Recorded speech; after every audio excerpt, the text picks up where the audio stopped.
Sevgili dostlarım, hepinize merhaba. 1 Ağustos 2022 Pazartesi gününden hepinize sevgi ve selamlar. Arkadaşlar bu yayınımızda sizlerle birlikte Avrupa'nın dibinde gerçekleşen bir gerginlik, oradan Asya ve Türkiye ekonomisiyle ilgili haberlerimiz var. Bu haberlerin ardından da dolar ve altında son durum ne şekilde bunu değerlendirip videomuzu sonlandıracağız. Programımıza geçmeden önce kanalımıza bir beğeni atmayı her zamanki gibi ve kanalıma abone olmamış sevgili dostlarımız da mutlaka kanalımıza abone olmaya davet ediyoruz. Evet, bir son dakika gelişmeleri ve haberleri var. Avrupa'nın kıyısında Kosova-Sırbistan gerginliği meydana geldi arkadaşlar.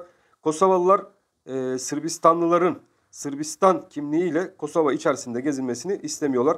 Kosova bildiğiniz gibi kendi bağımsızlığını tek taraflı olarak ilan etmiş. Sırbistan da bunu tanımaya yanaşmıyor. Yani Sırbistan hala Kosova'yı kendi parçası gibi gördüğü için arkadaşlar bu Kosova tarafında kendi kimlikleriyle ve arabalarıyla rahat rahat dolaşmak istiyor. Fakat son zamanlarda Kosova'dan buna dair tepkiler gelmeye başladı ve Kosova çıkardığı son kararla artık Sırbistan kimlikleriyle Kosova'da dolaşmayı yasaklamış oldu arkadaşlar.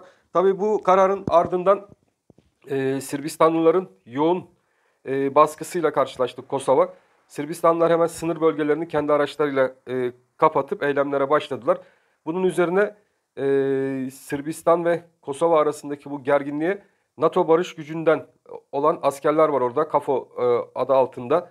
Bu Birleşmiş Milletleri askerleri de burada Kosova'ya olacak herhangi bir müdahaleden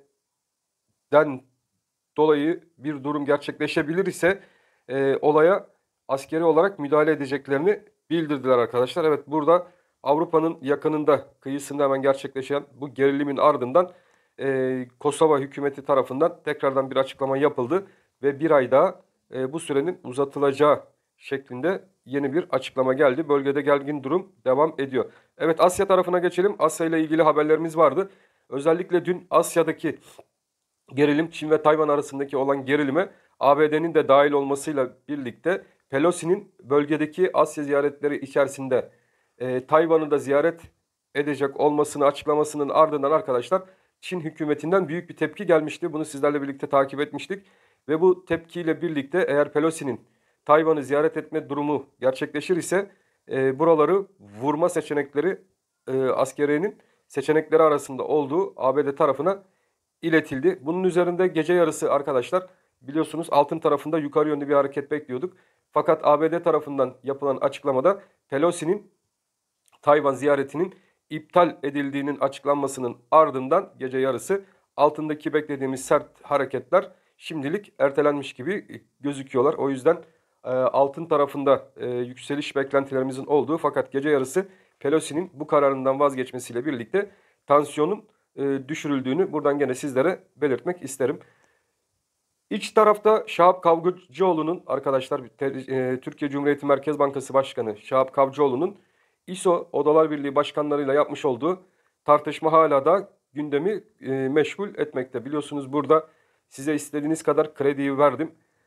Nasıl kredi bulamıyorsunuz şeklinde iş adamlarına bir serzenişte bulunmuştu Sayın Şahap Kavcıoğlu. Bunun üstüne de iş adamlarından tepkiler Kavcıoğlu'na gelmişti sevgili dostlarım. Onlar da kredi bulunmadıklarından dolayı yani kredi için başvurduklarını fakat kredi alamadıkları yönünde Şahap bazı serzenişlerde bulundular. Şahap Bey de bugüne kadar 1 trilyon liralık kredi kullanıldığını ve bu kredinin büyük bir bölümünü iş adamlarının iş kurmak, üretim arttırmak amaçlı değil de bu kredileri dolar alarak kullandığınız şeklinde sert bir çıkışta bulundu arkadaşlar iş adamlarına. Şimdi iş adamları tarafına baktığımız zaman iş adamlarının da gerçekten zor bir süreçten geçtiği aşikar. Bunların içerisinde tabii ki kötü niyetli iş adamları da olabilir. Bu paralarla gerçekten dolar almış olabilirler. Fakat işin kanuni kısmına baktığımız zaman bu paralarla bir dolar alınmayacak şeklinde bir kanun var mı? Zannedersem yok. Bu parayı kredi olarak çekip geriye ödemelerini yaptığınız vakit parayla istediğiniz her şeyi yapabilirsiniz. Bunun daha değişik şekilde bu krediler kullandırılabilirdi. Yani üretim amaçlı bu krediler nasıl kullandırılabilir? Yatırım amaçlı madem ki bu krediler veriliyorsa arkadaşlar bankalar bunu takip etmek zorundaydı.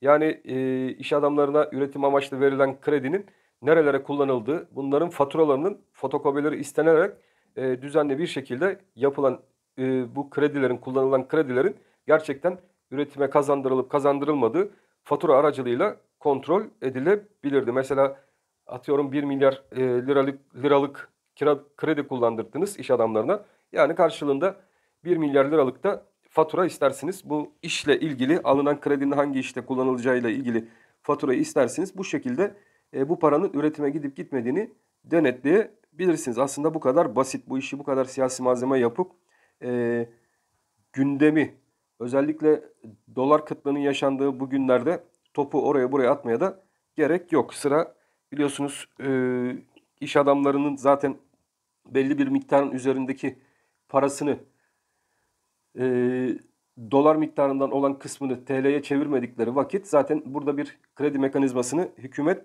daha öncelerden kısmıştı. Yani bu şirketlerin kredi kullanamayacağına dair bir kanun hükmü yayınlamıştı zaten daha önceden. Bunu zaten sizlerle birlikte takip ediyorduk. Artı 15 milyar dolar, Türkiye'ye bir 15 milyar dolar Rusya tarafından bir para geleceği yönündeki beklenti. Evet, Akkuyu'daki enerji santrali için arkadaşlar Rusya tarafından ülkeye bir 5 milyar dolarlık para geldiği, ardından bir 5 milyar dolar ve onun ardından da bir 5 milyar dolar da bir döviz girişi olacağı yönünde haberler yayınlandı. Şu an itibariyle bu haberleri izliyoruz. Dolardaki son duruma baktığımız zaman dolarda 18 liralar üzerine atma durumu hala da devam ediyor. Fakat gelecek olan bu paranın e, direkt Türkiye kanalı üzerinden değil de burada iş yapan kuruluşa geleceği yönünde haberler de ağırlık kazanmış durumda. Zaten hükümet kanadından da bununla ilgili herhangi bir açıklama gelmedi. Bu haber de şu an için arkadaşlar asparagas bir haber olarak gündemi meşgul ediyor. Dolar kurunda bizler için hala da 17.75 önemli dedik. Bu yaz ayları süresince ağır hareketlerin devam etmesi beklentimiz dahilinde. 17.75 olmazsa olmaz destek bölgemiz. Bu destek bölgemizi hala da korumaya devam ediyoruz. Yukarıda bizler için 18.25'ten geçen bir destek bölgemiz, direnç bölgemiz mevcut.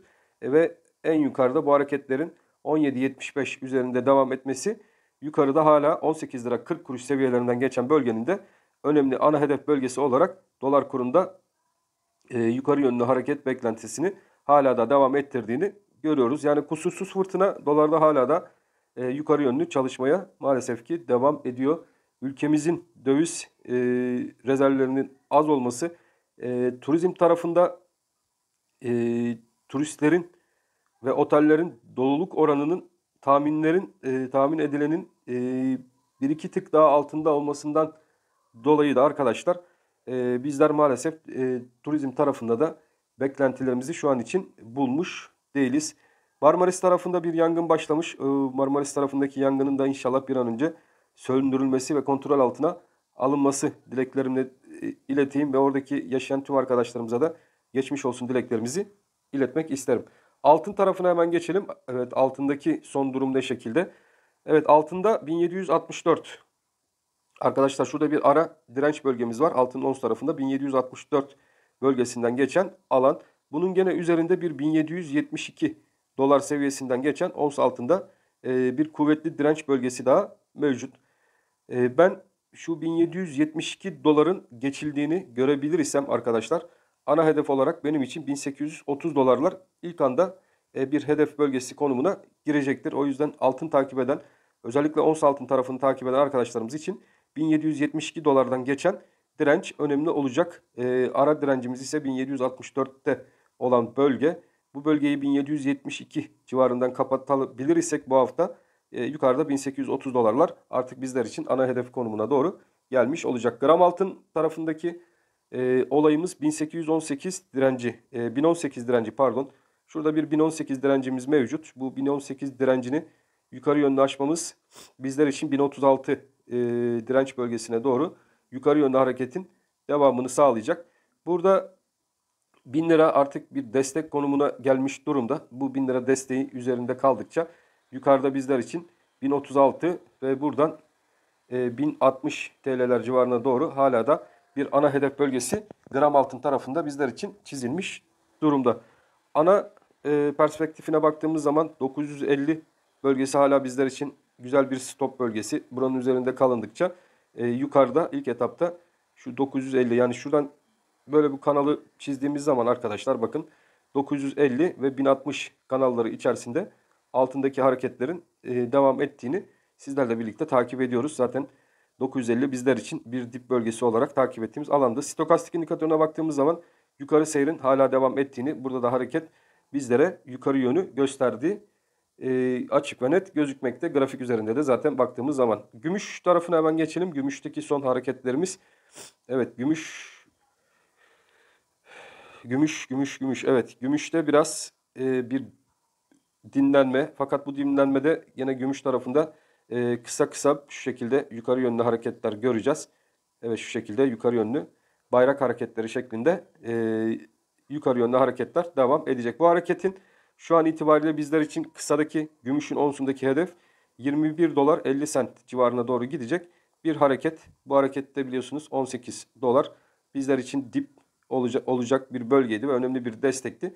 Ve biz buradaki ilk hareketin gümüşün ons tarafında 21 dolar 50 sent hedefine doğru gümüşün yukarı yönlü hareketini devam ettireceği yönünde hala da koruyoruz. Gümüş grama baktığımız zaman gümüşün gramında 11 lira 70 kuruş bizler için bir direnç.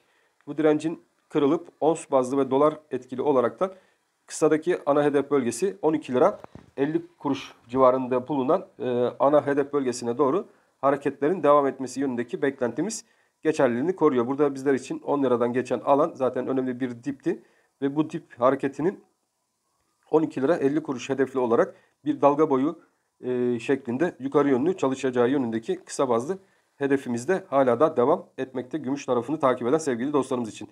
Evet sevgili dostlarım, altına, dolara, gümüşe ve dünya ekonomilerine şöyle bir bakış attık. Ben hepinizi çok seviyorum. Hepiniz Allah'a emanet olun. Hoşça kalın sevgili dostlarım.